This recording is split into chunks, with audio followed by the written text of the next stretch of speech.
Hey, it's the Abstractionist. I am here with Astrology for the Soul. So, I just finished reading North Node and Capricorn, and I'm just going to give my quick thoughts about it. Let me get something to drink, and I'll be back. Hold on. Okay. And I'm back. So, drinking Italian blood orange soda, Trader Joe's, obviously water. So,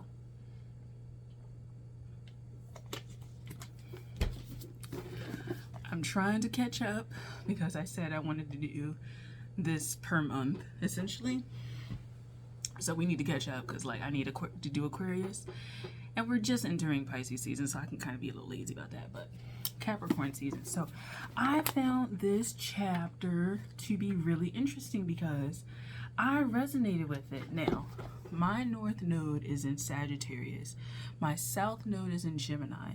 But my South Node is in the 10th house, depending on how you look at the chart, depending on if it's whole house or whatever.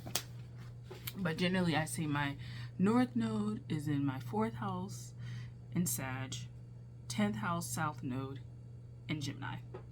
So I kind of felt like the lessons in this chapter personally resonated as things that I need to move away from. So the overview of this. Work in these areas to uncover hidden gifts, talents, self-control, approaching life from an adult position, self-respect, staying goal-oriented, sensible approaches to problem-solving, keeping commitments and promises, letting go of the past, self-care, accepting responsibility for success, tendencies to leave behind, dependence, moodiness, insecurity leading to inaction, limiting self through fear, using the past to avoid the present, isolation, spending too much time at home, lack of self-respect, avoidance of personal risk, controlling others through emotional overreactions. This chapter focused a lot on the Capricorn aspects, but it felt so Cancerian as a Cancer sun, and it kind of confirmed what I thought, because people like to think that like zodiac signs, because they're just on the opposite ends, that they're so opposite, but it really is kind of like the same energetic principle that ties them together, right? There's a reason why Cancer and Capricorn are considered opposites, but they operate on the same like frequency, just in different ways.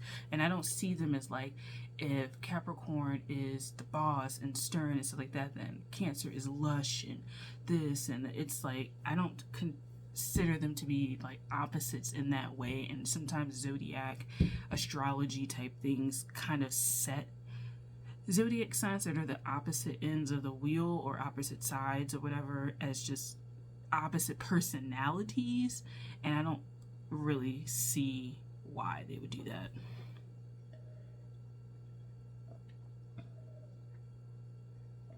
So there's that. But I like this chapter. It talked a lot about Capricorn's kind of emotionality, and really a lot of the things that this energy through this description described was just like a lot of fear. And Pisces, Saturn is about to go into Pisces, and I know that Saturn deals with a lot of like hard lessons, hard truth. Pisces kind of deals with like the nebulousness of life, but that Saturnian lesson of like overcoming the fear of that, so fear of that nebulousness, right? Overcoming that fear of whatever it is that you're trying to do and actually going for it.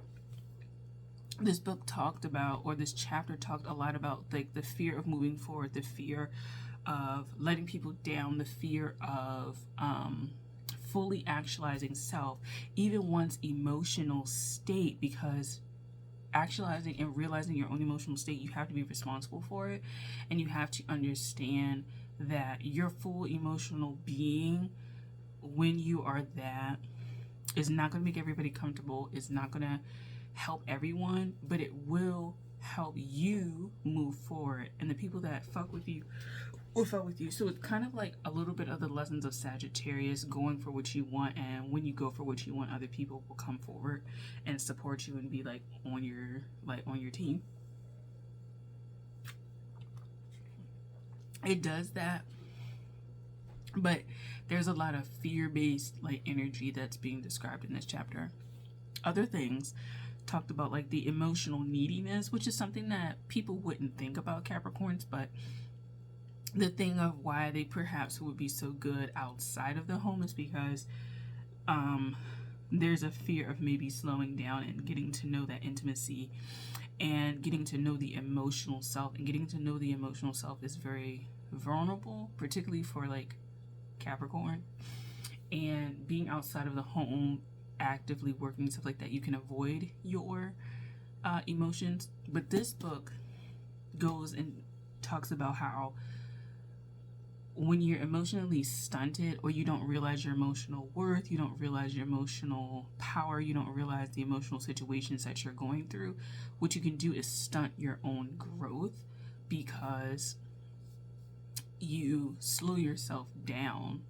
You slow yourself down and get emotionally stuck, actually.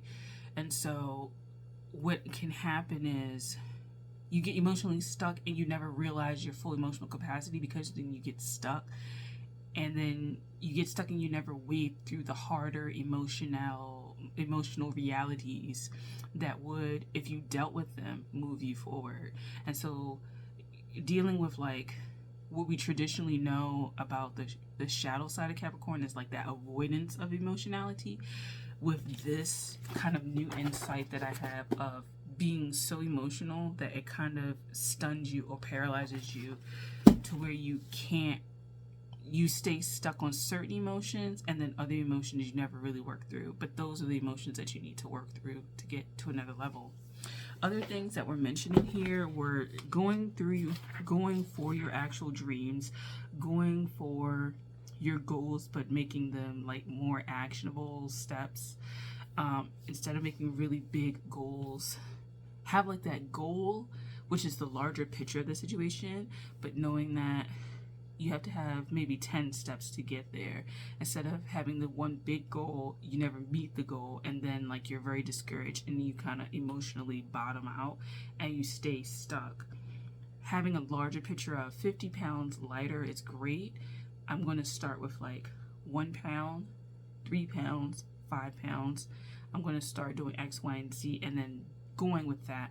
And another thing for this chapter, it talked about Capricorn being consistent and having integrity and staying by their word. So if you say you're not going to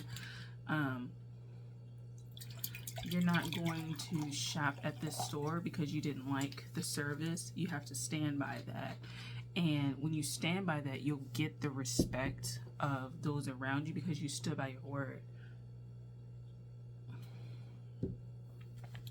Other things to talk about, they have fear of rejection. That's the section.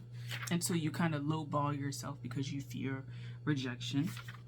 A lot of things dealt with the family and family karma and playing out different roles of the family. So this book talks about in previous incarnations, the family unit was pretty close, but very because of dependency of the North Node Capricorn person, to where they don't individuate themselves and actualize their own dreams and realize their true potential selves. And there is a disappointment there because there is a seeking of validation that never will really be met, because it's not meant to be given in this lifetime. It's not meant for you to kind of have the emotional, I guess, support of your parents, because perhaps in previous lifetimes or incarnations, if you believe in that, you've been very supported, and maybe not in the way that you expected, but infantilized in a way that you really should seek to not meet those expectations and have your own and go from there. And that may just be a reality that you have to accept, and that's a hard truth that has to be accepted, right? That perhaps we'll never really be supported by our families when it comes to our decisions and stuff like that. And that it also talked about, while you may on the day-to-day be able to take care of yourself in the more practical matters, right? Like, you can pay bills and stuff like that. The more practical matters pertaining to your actual acceleration and growth, like, tend to be discounted or procrastinated upon, or people tend to procrastinate it, and the emotionality that comes with that. It's like an underdevelopment, so to speak, an emotional underdevelopment, mental underdevelopment, psychic underdevelopment, physical underdevelopment, where you can do basic adult things, but like the true adult things, and I think that's what Saturn is there to teach you. The true adult things aren't necessarily just about your job and being able to provide a roof over your head. It's really actually taking responsibility for your life, your choices, your decisions. And it moves away from Sagittarius, because this feels a lot more structured. For me, my North Node, I just be doing shit on a whim, and I need to not think about it too much. This one, you do need to think about it, because it's a lot emotionally hinging on the decisions, it seems, from when I read this chapter. And so, there's that. Being positive was something that was brought up, because especially if you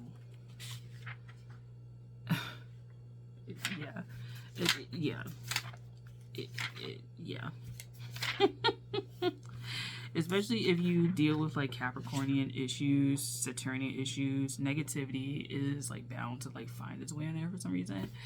But it really would behoove you to have a more positive focus, but not necessarily where you aren't seeing things and you're cutting things out so you don't have to deal with them. It's not an avoidant energy. It's just you can't stay very stuck. This is the kind of sign or placement, I think, where if you get stuck and you get down in them, so you really get stuck, because it's like really heavy issues attached to staying stuck. Like your ability to find a house, your ability to have children, your ability to have a home, your ability, like these are really heavy topics that if you don't deal with them and confront with shit head on, really can cause you to have like a really low vibrational existence, and really could cause a lot of like regrets. Like they're really heavy responsibilities to work through, but the rewards are very high if you go through them, right? Like if you really want to have a marriage, you really got to do that work. If you want children, you got to do that work. If you want a career that you love, you got to do that work. And the rewards are like far more than what the work that you put into, but the work that you put into just could be avoided, because they want to avoid it because it's hard and it requires you to get real clear about some shit that maybe you don't want to get clear about. And it does require you to not depend on others' opinions or resources, emotional or otherwise, to get you through. So I enjoyed this chapter. I really felt like a lot of myself in this, and I really think that this chapter was a good one. Like, yeah, with the Sag one, I felt like she repeated herself a lot. With this one, yeah, it was repetitive, but it kind of felt like the sections were a little bit more fleshed out, and I appreciate that for this chapter. And so I'm gonna maybe reread Sag to kind of like integrate my own stuff, but I really resonated with the North Node and Cap, because it wasn't my North Node energy, it was a lot of my South Node energy, like I said in the beginning. But yeah, so that's North Node Capricorn, astrology for the soul, and we'll see what North Node in Aquarius brings for us, because I'll try to get that done before spring arrives. That way I won't be too behind, So thank you for watching. I'll talk to you later. Bye.